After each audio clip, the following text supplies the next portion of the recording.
Não, tipo assim, eu acho que quando você olha para o Brasil atual, deixa eu tocar no assunto, cobrir um assunto que eu acho que o Gustavo vai cobrir também, vários aspectos dele, que a gente está no fórum falando sobre liberdade. E falar sobre liberdade, hoje no Brasil, é falar sobre uma coisa que nos aprisiona e que é fundamental para manter o legado do Gustavo, o legado do Brasil, que é a questão fiscal brasileira. Tá?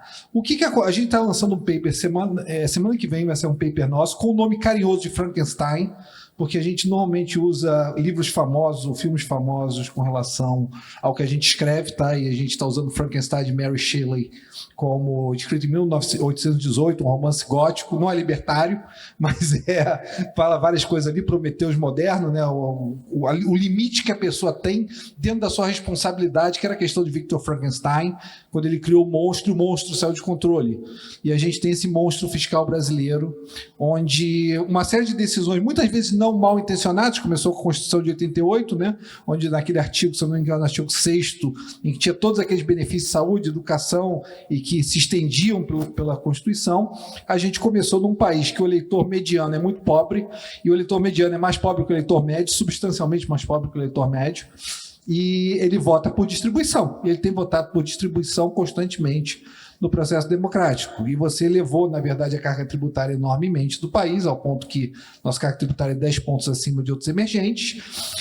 Você, na verdade, qualquer oportunidade que teve nesse país, independente, porque hoje é independente se você é de esquerda ou de direita, tá? Qualquer pessoa que passe e que, onde foi permitido, a carga tributária foi aumentada enormemente por Fernando Henrique, porque ele tinha que aumentar, porque acabou o imposto inflacionário e a conta movimento, mas foi aumentada por Lula enormemente no governo dele, porque permitiu-se a receita crescia, e tudo acabou muito mal no governo Dilma, a gente explica por quê. Temer, para fazer o que fez, teve 5% de popularidade. Eu quero repetir isso aqui. Para fazer o que fez no teto de gasto e salvar a moeda e as instituições, porque a gente falava em dominância fiscal, teve 5% de popularidade. Eu quero saber quem aqui aguenta, no que quer que faça na sua profissão, 5% de popularidade. 95% das pessoas odeiam você, porque o índice de reprovação era 80%. E como, na verdade, a gente perdeu essa âncora fiscal ainda no governo Bolsonaro, tá? É onde a gente, na verdade, perdeu durante o processo, não só da pandemia, mas depois das PECs que foram necessárias para a tentativa de reeleição, e agora no governo Lula a gente volta a trabalhar no limite da máquina. E eu queria até saber a opinião do Gustavo para isso, porque a máquina fiscal, o monstro fiscal sob controle é fundamental para que a moeda se mantenha com a estabilidade que a gente aprendeu a viver. E eu lembro que eu recebia meu salário e descia correndo. Eu volto a dizer, eu não tinha um tostão furado, eu recebia meu salário em 93, eu descia correndo ali na Rio Branco do Rio de Janeiro para comprar um terno, porque se eu deixasse o segundo ou terceiro dia, a inflação era 40% ao mês. Um dia antes do real, um mês antes do real, a inflação foi 40% ao mês. Muitas pessoas aqui não têm ideia do que seja isso, tá? Dependendo da idade. Mas eu gostaria de saber como é que ele vê essa questão, a âncora fiscal, a necessidade fiscal com relação à manutenção do legado que eles criaram. Bom, o fiscal está ruim há 30 anos, e acho que se a gente recuar aos 30 anos anteriores, se continuava ruim. Ficou menos ruim no período em que a gente, afinal, conseguiu fazer, lá em 97, 98, a gente começou a conseguir melhorar o fiscal de verdade, e antes disso teve que trabalhar muito no patrimonial, bancos quebrados, estados quebrados, e quando você está ruim ao nível dos balanços desses gigantes, você não consegue arrumar o fiscal. Mas depois que arrumou bancos estaduais e os estados, prefeituras no jogo também, aí tem um intervalinho e a gente precisou do FMI para ter enforcement, para ter meta de superávit primário, que acabamos cumprindo, era uma meta de 3% do PIB por ano. Esse acordo foi fechado lá em 98, eu saí em seguida, mas o acordo ficou até 2006. Entrou dentro do Lula 1, e acho que essa é a prova do pudim, de que a coisa era sólida é que, a despeito da conversinha mole sobre herança maldita, os caras mantiveram tudo certinho, tá? Inclusive o acordo com o FMI, aí é aquela coisa que o sujeito pode até não gostar, ser da oposição, pensar diferente, mas não tem outra coisa para fazer, senão a coisa certa. E é quando você acertou organizar as instituições, é quando a oposição, o cara que não gosta de você, foi para lá, é o antimercado, pensa tudo errado, mas é incapaz de estragar. Aí é que a construção era sólida a esse ponto. Agora, o fiscal não tem jeito, porque qualquer país... O fiscal é um problema mundial, todo lugar que você vai falar, entre outros, pessoal de Banco Central de outros países, todo mundo reclama do fiscal. Vai para os Estados Unidos, o pessoal está reclamando do fiscal. Aqui a gente não vai resolver o fiscal. Como é que resolve? A própria Constituição, que todo mundo sempre levanta essa... É correto dizer que a Constituição criou mais obrigações do que a gente tem dinheiro para pagar, tá? É assim, o orçamento público ele é uma soma de ambições, e nós somos um país ambicioso, mas o orçamento público e a Constituição também têm as possibilidades, que são a tributação e o endividamento. E é o mesmo personagem, que é o Congresso Nacional, nossos representantes, que tem que fazer a conciliação de uma coisa com a outra. Às vezes desconcilia, as ambições ficam descontroladas, e a gente tem, sei lá, hiperinflação, né? Mas aí concilia e a gente tem uma trajetória boa. Agora eu achava que estava na hora de fazer uma reforma orçamentária, não é tributária. Os caras acho que não sabiam a diferença e fizeram a tributária, que é, enfim, essa confusão que a gente está vendo. A orçamentária ficou faltando. A orçamentária é aquela que seria o prolongamento natural da Lei de Responsabilidade Fiscal. Sequer precisava ser constitucional, que era a lei que rege os orçamentos no Brasil, uma lei de 1964, que não foi alterada ainda. Poderia, ela tem sido conversada em Brasília na rubrica Lei de Finanças Públicas. O Legislativo não gosta porque acaba a mecânica de emendas, acaba a comissão de orçamento, acaba a opção de, enfim, esquemas. Mas é onde a gente devia trabalhar, para poder ter, ao menos ex ante, um resultado fiscal que faça sentido, que eleja prioridades, e nós temos em Brasília hoje um assunto que é o seguinte: tudo é prioritário. Começa a falar a educação, a saúde, a segurança, a lista não tem fim. E está certo, não tem fim mesmo, mas é no âmbito do orçamento que você passa a régua, daqui, ok, mas... precisa ter 1,5 bilhão, 1,5 trilhão de orçamento, né? E, enfim, e a receita é o que é a receita. Estamos, aliás, vivendo um momento interessante, porque agora este governo, diferente de qualquer outro anterior, resolveu assumir a causa de aumentar os impostos. Tá? Botei aqui o meu bottom da Inconfidência Mineira, da medalha Inconfidência, para lembrar que está na hora de reclamar de aumentos de impostos. Foi maravilhoso isso que a gente viu dos memes do ministro, não é isso? Uma reação espontânea, interessante, não ofensiva, não é isso? Não é desinformativa nem nada disso, é só uma reação, não estamos gostando. O que puder, essa mensagem ser multiplicada, tem tudo a ver com os objetivos do IFL e desse evento, é o fiscal. Depois, no final do painel, o Gustavo vai falar qual foi o meme favorito dele, do Haddad. Mas agora você levantou uma bola interessante, porque a gente está aqui falando de 30 anos de Plano Real. Bom, podia estar falando de 60 anos a lei orçamentária, né, que também é o aniversário de 60 anos, para tentar reviver, porque talvez seja esse o assunto mais importante para ser debatido, para a gente conseguir resolver o fiscal. Foi respondido a sua pergunta, Rui, que você endereçou para o Gustavo? Quer fazer um comentário? Eu acho extremamente. Eu acho que se a gente está falando de fórum de liberdade aqui, porque é uma coisa interessante, né? A curva de Laffer parece que existe realmente, porque a gente constantemente levou a carga tributária brasileira, a gente chegou nesses 30 e alguma coisa por cento, 33% da carga tributária do país, e o que há no momento realmente é uma revolta, não só da população com relação ao nível de imposto, mas também com relação ao Congresso. Porque a verdade é assim, se você pega, a gente fala muito da meta fiscal brasileira, que a gente ainda não sabe como vai ser alcançada em 2025 e 2026 só Deus sabe, porque é ano eleitoral. Mas se você olhar os grandes números que o Gustavo falou, né, de trilhões de orçamento, na verdade achar 50 bilhões não deveria ser difícil, se você não tivesse no limite da receita. Porque olha só, se você parar para pensar o que aconteceu recentemente no país, desde a eleição do presidente Lula, lógico que tinha coisas óbvias para buscar no bolso do consumidor, tá? E coisas que não são nem impopulares, não. Olha só, JCP, podiam ter buscado. Podiam ter buscado tributação de dividendos, que é outra coisa que foi vinculada. Tem várias coisas, teve a MP do PIS/COFINS, que foi uma revolta contra ela.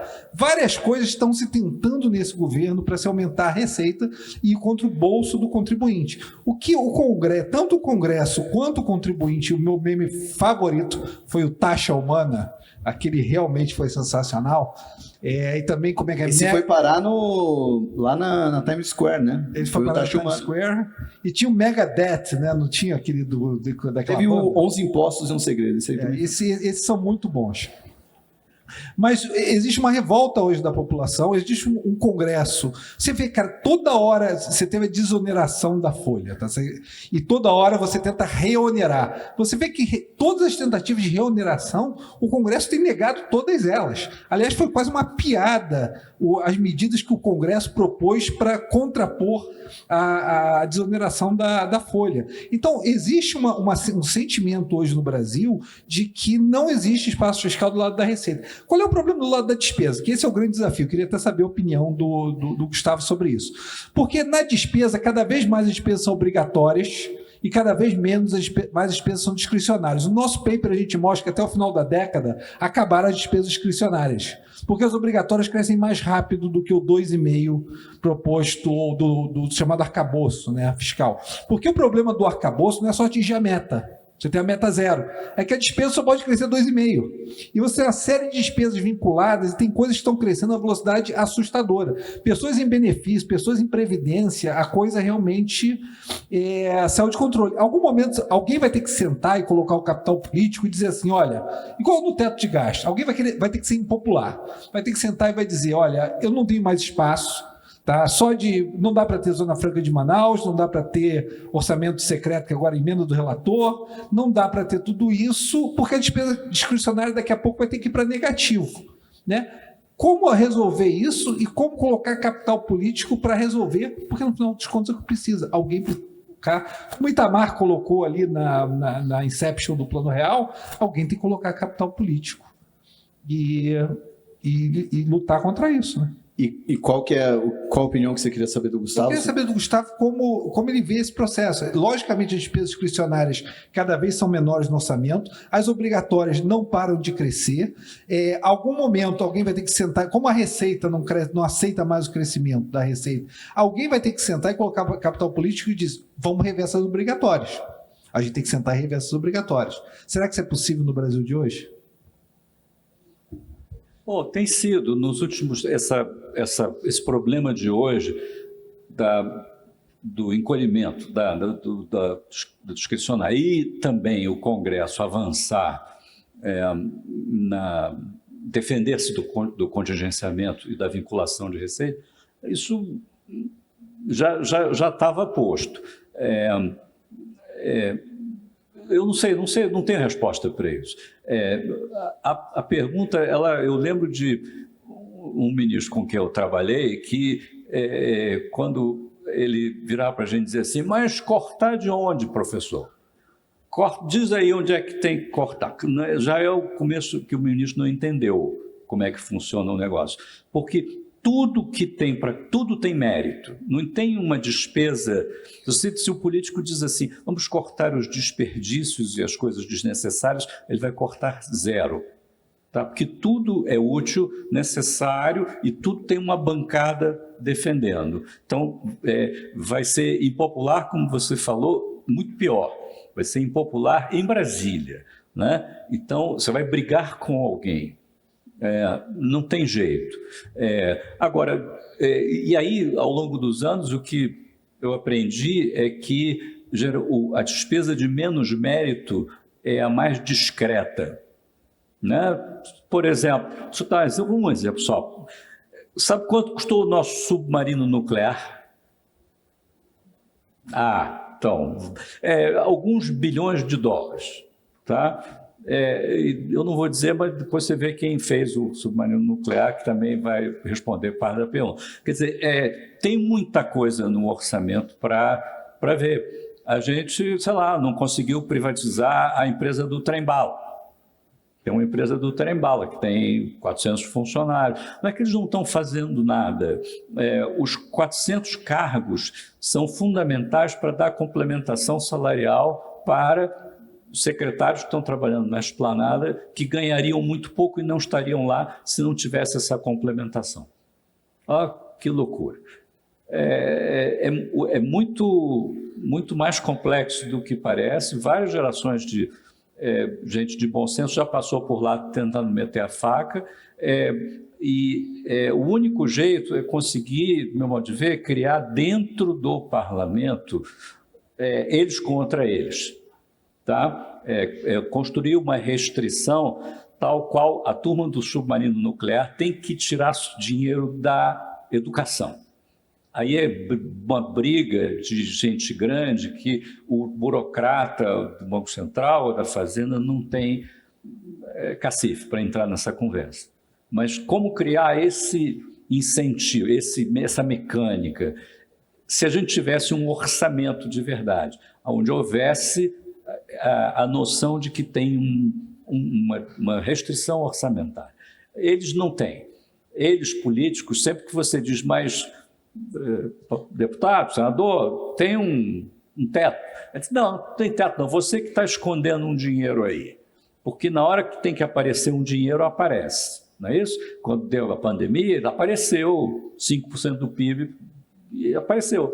Então, aparece aí com esse dinheiro aí que vocês estão escondendo. É muito mais fácil para o político dizer, é você da área econômica que está escondendo o dinheiro numa gaveta, do que ele brigar com o colega. A pior coisa que o político quer é competir por recursos escassos. Ele acha que isso é conversa de economista. E a gente não consegue criar esse ambiente de competição. Porque aí eles é que vão decidir onde é que mete a faca. Tá? Hoje, a gente está numa fase curiosa do Brasil que as pessoas estão entendendo que a taxa de juros é um assunto fiscal. Esse era um assunto entre nós, economistas, difícil, porque agora, o que vai fazer a taxa de juros brasileira ir para o nível de primeiro mundo? É ter superávit primário. É fiscal, não é inflação. Inflação, ok, está sob controle, mas a taxa de juros não, porque o fiscal está uma droga. E se a gente não melhorar o fiscal, o juro vai continuar sendo isso que a gente está vendo. Vai demorar 20 anos para a ideia. Os parlamentares resistem louca. Imagina se a culpa da taxa de juros é do parlamentar. Experimenta dizer isso para um deputado, ver o que ele vai fazer com você. Mas é onde estamos. A gente acompanha vários depoimentos de políticos reagindo à decisão do Copom, né, da manutenção de juros. Imagina, o mercado está até colocando na conta que pode ter uma alta de juros na próxima reunião, e muitos políticos falam, né, mas por que a gente não pode ter o juro do Japão, se a gente não tem a dívida do Japão? Ou então, eu acho que a discussão está melhorando, mas como eu já ouvi você falar em alguma oportunidade, Gustavo, existem... não é nem que os políticos não entendem parte da questão econômica, que eles não têm que entender, eles não querem entender, justamente para poder ter essa argumentação contrária que eram ideias ruins no passado e continuam agora.